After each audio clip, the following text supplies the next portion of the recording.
warahmatullahi wabarakatuh. Halo semua, perkenalkan nama saya Salwa Azhara Wanajwa, bisa dipanggil Salwa. Dengan NIM saya dari UPBJJ Kota Malang. Pada kesempatan kali ini saya ingin mengerjakan tugas filsafat ilmu.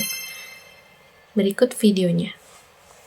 Untuk yang pertama, saya akan menjelaskan tentang peran ontologi, epistologi, dan juga aksiologi berdasarkan buku BMP pada halaman 3.28 sampai 3.33. Ontologi merupakan studi filsafat tentang sifat yang dikatakan ada menjadi ada, keberadaan sesuatu atau kenyataan.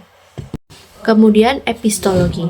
Epistologi adalah penyelidikan tentang apa yang membedakan antara suatu keyakinan yang dibenarkan dan suatu pendapat yang dibenarkan. Kemudian aksiologi. Aksiologi adalah studi filosofis tentang nilai. Nilai ini mengacu pada istilah kolektif untuk etika dan estetika. Selanjutnya saya akan membahas apa itu ontologi, epistologi, dan aksiologi, bagaimana keterkaitannya, dan bagaimana poin-poin tentang ontologi, epistologi, dan juga ontologi tersebut, serta saya akan menjelaskan keterkaitan antara ketiganya ini sebagai filosofi utama filsafat ilmu. Silakan untuk disimak hingga akhir. Untuk lebih jelasnya, saya akan memberikan sedikit analogi pembelajaran, yaitu khususnya materi air.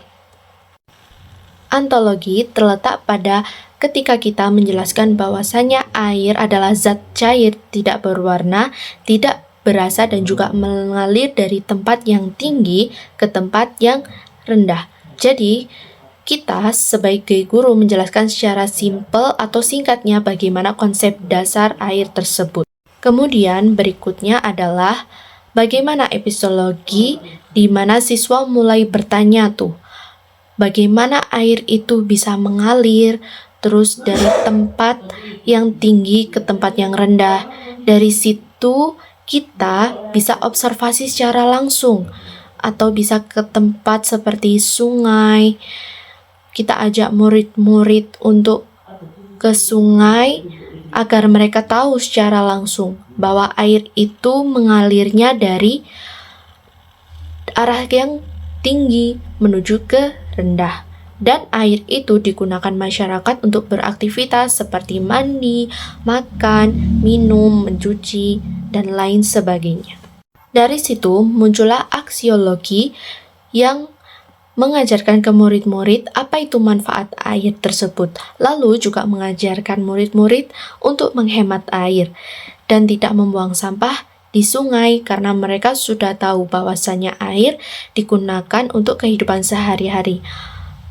Maka dari situ dijelaskan bahwasannya air itu harus dihemat, dan juga kita tidak boleh membuang sampah pada sungai karena akan mencemari lingkungan.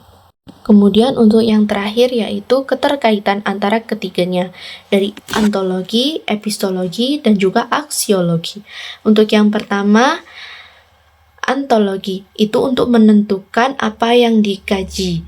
Jadi ontologi itu menentukan apa yang dikaji dari sebuah peristiwa atau sesuatu yang dianalisis. Kemudian epistologi. Epistologi adalah menentukan cara memperoleh ilmu. Epistologi itu menentukan apa yang kita dapat sebagai ilmu. Kemudian aksiologi. Aksiologi yaitu menemukan manfaat dan tujuan ilmu. Dari ketiganya menjadi dasar utama dalam filsafat ilmu. Kesimpulannya di sini adalah ontologi, epistologi, dan aksiologi memiliki peran penting dalam membentuk ilmu pengetahuan yang terarah, benar, dan bermanfaat bagi kehidupan.